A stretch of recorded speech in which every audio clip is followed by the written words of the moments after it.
Assalamualaikum warahmatullahi wabarakatuh. Alhamdulillahirabbil alamin.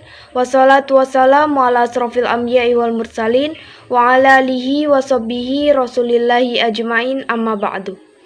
Yang terhormat Bapak Solheri MPD selaku dosen pengampu mata kuliah metode studi Islam, dan yang saya sayangi teman-teman sekalian.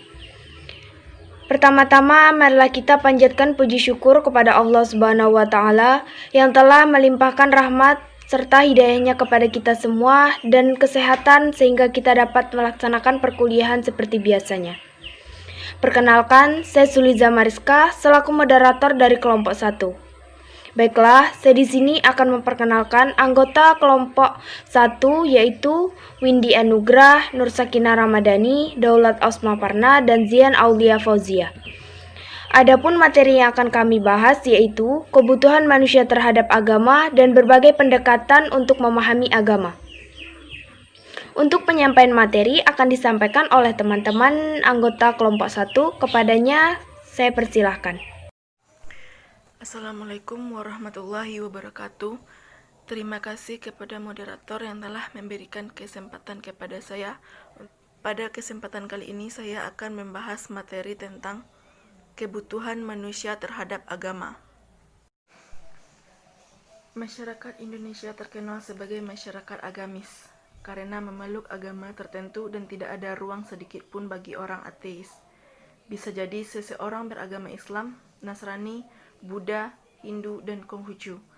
Tapi barangkali hanya sedikit orang yang mengetahui dengan tepat apa itu agama dan beragama. Karena banyak pula orang yang mengaku memeluk suatu agama namun ia tak pernah mengamalkan ilmu ajaran agama tersebut. Agama atau dalam bahasa Arab artinya ad-din, yaitu keyakinan atau keimanan tentang suatu zat ketuhanan yang pantas untuk menerima ketaatan dan ibadah. Ini adalah definisi secara umum. Karena itu semua keyakinan tentang zat ketuhanan disebut agama, walaupun itu murni hasil kreativitas pemikiran dari manusia. Meskipun banyak sarjana barat seperti Karl Marx, Emil Durkheim, Sigmund Freud, dan beberapa pemikir lainnya yang menganggap bahwa eksistensi agama ini tidak diperlukan lagi oleh manusia. Bahkan dengan lantang Friedrich Nietzsche menjelang abad ke-19 mengatakan bahwa Tuhan telah mati. Menurut Karl Marx, agama adalah candu masyarakat. Marx tahu bahwa candu adalah zat yang dapat menimbulkan halusinasi dan membius yang dapat mempengaruh buruk kepada si pemakai walaupun mendatangkan fantasi. Maka menurut Marx, fungsi yang dimainkan agama adalah kehidupan masyarakat, sama seperti candu diri sendiri. Dengan adanya agama, kepedihan dan penderitaan yang dialami oleh masyarakat yang tereksploitasi dapat diringankan melalui fantasi tentang dunia supranatural, tempat di mana tidak ada penindasan dan penderitaan. Lain halnya dengan Sigmund Freud yang merasa tidak menemukan suatu alasan untuk percaya adanya Tuhan, sehingga ia menganggap ritual keagamaan tidak punya arti dan manfaat apapun dalam kehidupan. Ia yakin bahwa ide-ide agama tidak datang dari Tuhan yang Maha Esa, sebab Tuhan itu memang tidak ada. Namun demikian tidak semua pemikiran barat dan para pujangga musuhi agama. Ada di antara mereka yang bijaksana dan telah bebas dari pengaruh peradaban ateis materialistis. Di antara pemikir tersebut ada James Joyce yang memulai hidupnya sebagai skeptis yang tidak mempercayai Tuhan. Setelah mengadakan penyelidikan ilmiah yang mendalam, akhirnya ia sampai kepada pemahaman bahwa problem-problem ilmiah yang besar tidak dapat dipecahkan kecuali dengan mengakui adanya Tuhan. Faktor-faktor manusia memerlukan agama. Dr. Yusuf Al-Qaradawi dalam bukunya Maqadawil Rifatil Islam, pengantar kajian Islam, menyebutkan ada 5 faktor yang menyebabkan manusia butuh terhadap agama. Faktor yang pertama, kebutuhan akal terhadap pengetahuan mengenai hakikat eksistensi terbesar. Betapapun cerdasnya manusia, jika hanya dengan akalnya ia tak akan bisa menjawab dari mana ia berasal, kemana setelah menjalani kehidupan ini, dan untuk apa ia hidup. Dan saat inilah hanya Islam yang mempunyai sumber autentik firman Tuhan, yaitu Al-Quran. Faktor yang kedua yaitu tentang kebutuhan fitrah manusia. Bukti yang jelas menunjukkan bahwa secara fitrah manusia butuh terhadap agama adalah kekayaan bahwa semua bangsa mengenai kepercayaan terhadap zat yang dianggap agung. Faktor yang ketiga yaitu tentang kebutuhan manusia terhadap kesehatan jiwa dan kekuatan rohani. Kehidupan manusia tak selamanya menulis tanpa kerikil dan batu sandungan.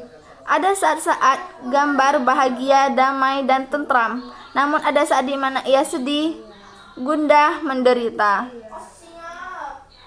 Tentang kaitan antara agama dan kesehatan jiwa ini, Dr. Karl Bang memberikan kesaksian. Setiap manusia yang berkonsultasi padaku semenjak 30 tahun yang lalu berasal dari seluruh penjuru dunia. Ternyata sesungguhnya sakit mereka adalah kurangnya keimanan dan goyahnya akidah mereka. Yang keempat, tentang kebutuhan manusia terhadap motivasi dan disiplin akhlak. Dengan membina hati nurani, inilah seorang manusia akan termotivasi untuk melakukan kebaikan dan meninggalkan keburukan dengan sukarela walaupun tanpa ada pengawasan dari manusia dan tekanan dari hukum dan peraturan. Faktor yang kelima yaitu tentang kebutuhan manusia kepada solidaritas dan soliditas. Agama sesungguhnya memiliki peran yang sangat besar, urgensinya dalam mempererat hubungan antara manusia satu yang lain. Dalam status mereka sebagai hamba Allah yang telah menciptakan mereka dalam status sebagai anak dari satu bapa, yaitu Nabi Adam, yang telah menurunkan mereka dengan ikatan akidah dan dibangun oleh agama di antara mereka. Saya akan menjelaskan tentang berbagai pendekatan dalam memahami agama. Poin pertama adalah tentang pendekatan filosofis. Secara harfiah, filsafat berasal dari kata philo yang berarti cinta kebenaran, cinta ilmu, dan cinta hikmah. Selain itu, filsafat juga dapat diartikan sebagai berusaha menautkan sebab dan akibat dan berusaha menafsirkan pengalaman-pengalaman yang dialami oleh seluruh manusia.